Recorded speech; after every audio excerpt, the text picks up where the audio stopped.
Hello everyone, मी आहे ज्योती आणि ज्योतिष क्रिएटिव्हिटीमध्ये आपल्या सर्वांचं खूप खूप स्वागत आहे.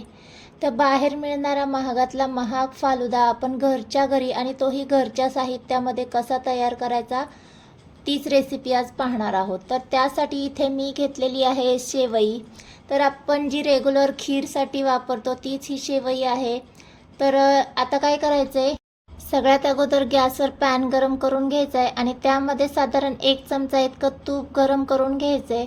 आणि यामध्ये आपण ज्या शेवया घेतल्या होत्या त्या थोड्याशा बारीक करायच्या आणि त्या यामध्ये आपल्याला परतवून घ्यायच्या आहेत. त्यामध्ये ज्या काही कॉर्नफ्लॉरच्या शेवया असतात त्याला ऑप्शन म्हणून आपण घरगुती शेवयांचा वापर करणार आहोत. तर 2 मिनटं छान मीडियम गॅसवर मी या गोल्डन होईपर्यंत परतवून घेतल्यात. आता या आपण साईडला काढून घेऊया आणि गॅसवर आपल्याला दूध गरम करायला ठेवायचं आहे. इथे मी अर्धा लिटर दूध घेतलेलं आहे. त्यातलं थोडंसं कोमट दूध आपल्याला एका वाटीमध्ये काढून घ्यायचं आहे आणि बाकीचं जे शिल्लक दूध आहे ते आपल्याला गरम करण्यासाठी ठेवून द्यायचं आहे. दूध गरम होते तोपर्यंत वाटीतल्या दुधामध्ये 1 चमचा मी मिल्क पावडर काढून घेतली आणि 1 चमचा कस्टर्ड पावडर घालून घेतलेली आहे. हे सगळं आपल्याला छान मिक्स करून घ्यायचं आहे. इथे व्हॅनिला फ्लेवरमध्ये मी कस्टर्ड पावडर घेतलेली आहे. छान मिक्स करायचं आहे, गाठी गुठळ्या झाल्या नाहीत पाहिजे. तर इथे छान अशी स्लरी तयार झालेली आहे. दूध देखील बऱ्यापैकी गरम झाले. आता काय करायचं आहे, यामध्ये आपल्याला आवडीनुसार साखर घालून घ्यायची आहे. तर कितपत गोड खाता त्याचा अंदाज घेऊन आपल्याला साखर घालून घ्यायची आहे. इथे मी अर्धा लिटर दूध घेतलेलं आहे. अर्धा लिटर दुधामध्ये 4 ते 5 जणांसाठी फालुदा तयार होतो. जास्त भांड्याचा पसारा न करता आणि घरगुती साहित्यामध्ये आज आपण फालुदा करत आहोत. तर दूध छान गरम झालं आणि साखरही बऱ्यापैकी मेल्ट झाली. आता यामध्ये आपण ज्या शेवया परतवून घेतल्या होत्या त्या घालून घ्यायच्या आहे. 2 मिनटं छान मिक्स करून घ्यायचे आणि आता यामध्ये आपण जे कस्टर्ड तयार केलं होतं ते घालून घ्यायचं आहे. इथे आपण कस्टर्ड पावडर आणि मिल्क पावडर दोन्हीचा वापर केलेला आहे. दोन्हीपैकी एक जर तुमच्याकडे असेल तरी काही हरकत नाही आहे.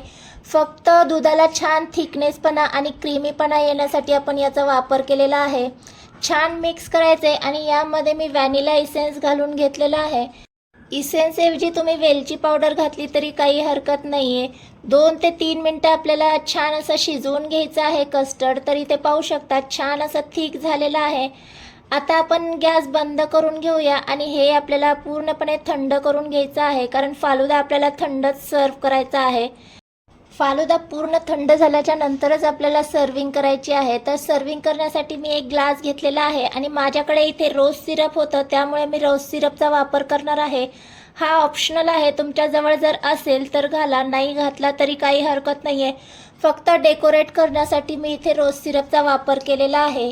आता उन्हाळा सुरू आहे त्यामुळे सर्वांच्याच घरी सब्जा बिया तर असतातच. तर त्या मी थोडा वेळ पाण्यामध्ये भिजत घातल्या होत्या. आता या सब्जा बिया आपल्याला यामध्ये घालून घ्यायच्या आहेत आणि आता यामध्ये आपण काही आंब्याच्या फोडी घालून घेणार आहोत. तुम्हाला आवडत असतील तरच घालून घ्या, नाही घातले तरी काही हरकत नाही आहे. बरं, फालुद्यामध्ये बऱ्याच वेळा काय असतं, जेली असते. तर आपण इथे जेली तयार केलेली नाही आहे, कारण आपण घरगुती आणि कमीत कमी साहित्याचा वापर करून करत आहोत. त्यामुळे डायरेक्ट आपण जेली न घालता आपण जे तयार केलेलं कस्टर्ड आहे ते घालून घेणार आहोत. तर कस्टर्ड आवश्यकतेनुसार घालून घ्यायचे आणि आता सर्वात शेवटी आपल्याला यावर व्हॅनिला आईस्क्रीम घालून घ्यायची आहे. तर व्हॅनिला आईस्क्रीमचा व्हिडिओ मी यूट्यूबवर ऑलरेडी अपलोड केलेला आहे. तुम्हाला वाटत असेल व्हॅनिला आईस्क्रीम घरी कशी करायची तर खाली डिस्क्रिप्शनमध्ये मी लिंक दिलेली आहे, तिथे जाऊन तुम्ही पाहू शकता.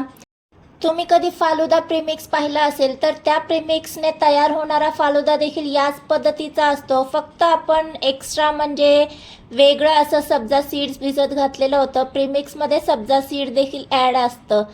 त्याने तयार होणारा फालुदा देखील अगदी याच पद्धतीचा असतं. फक्त आपल्याला वरून थोडीशी आईस्क्रीम गार्निशिंग करून घ्यायचं असतं.